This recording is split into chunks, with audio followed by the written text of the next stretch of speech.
बांग्लादेश में तख्ता पलट के बाद वहां जिस तरह से अल्पसंख्यकों यानी कि हिंदू, बौद्ध आदि पर हमले बढ़ गए हैं, उससे उनकी सुरक्षा फिर से खतरे में पड़ गई है। नमस्कार, स्वागत है आप सभी का आपके अपने चैनल एनबीसी भारत पर। मैं हूं आपके साथ वेद प्रकाश मिश्रा। आइए समझते हैं कि क्या है उनके पास बचाव के रास्ते। बांग्लादेश में अल्पसंख्यकों पर अत्याचार नया नहीं है। कट्टरपंथियों ने अत्याचार से नाम सुदोनों बचाने के लिए हरीश चंद्र ठाकुर ने 19वीं सदी के बीच में फरीदपुर यानी कि पूर्वी बंगाल मतुआ पंथ की स्थापना की थी। मतुआ धर्म महासंघ बंगाल में अपने 1.5 करोड़ अनुयायियों के साथ आज भी नामशूद्र शरणार्थियों के लिए संघर्षरत है। विभाजन के समय कट्टरपंथियों के अत्याचार रोकने के लिए ही जोगेंद्र नाथ मंडल पाकिस्तान सरकार में शामिल हुए। जब पाकिस्तान में कानून और श्रम मंत्री बनने के बाद भी वह अत्याचार नहीं रोक पाए तो उन्होंने इस्तीफा दे दिया और 9 अक्टूबर 1950 को पाकिस्तान के तत्कालीन प्रधानमंत्री लियाकत अली खान को भेजे अपने त्यागपत्र में मंडल में लिखा था कि पूर्वी पाकिस्तान में हिंदुओं और मुस्लिम कट्टरपंथियों के जैसे हमले बढ़ते जा रहे हैं, उससे उनके मंत्री पद पर बने रहना संभव ही नहीं है। उन्होंने यह भी लिखा था कि जिस देश विभाजन के बाद 50 लाख हिंदू पलायन करने को विवश हुए, हिंदुओं का पलायन उसके बाद भी नहीं थमा।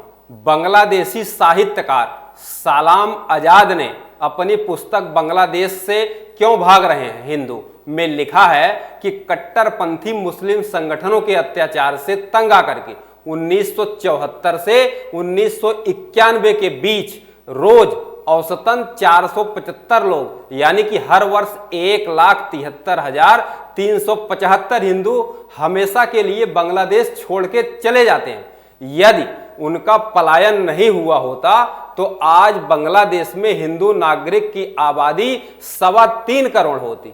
सांप्रदायिक उत्पीड़न, सांप्रदायिक हमले, नौकरियों में भेदभाव, दमनकारी, शत्रु अर्पित संपत्ति कानून और देवोत्तर संपत्ति पर कब्जे में बांग्लादेश अल्पसंख्यकों को कहीं का नहीं छोड़ा।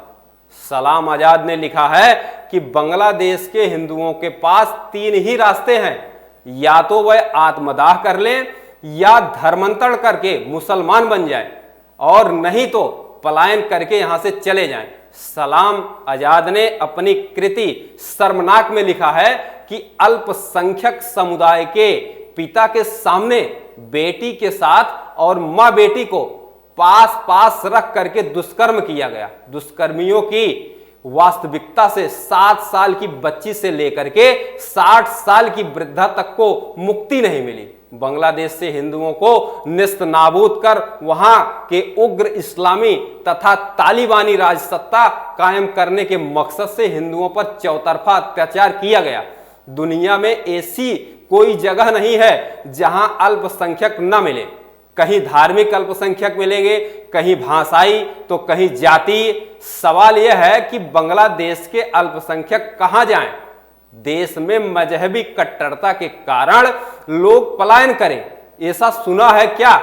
बांग्लादेश में कभी 20% से अधिक हिंदू थे, आज उनकी संख्या 7 से 8% ही रह गई है। बांग्लादेश के अंतिम सरकार कट्टरपंथी ताकतों की भागीदारी के आसार देखते हुए वह हिंदुओं का भविष्य और अधिक स्याह नजर आने लगा है। यह नहीं भूलना चाहिए कि मजबूरी कट्टरता सबसे पहले लोकतंत्र को लील जाती है।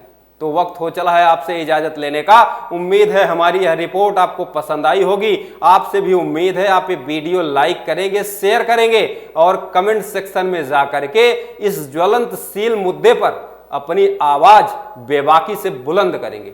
नमस्कार।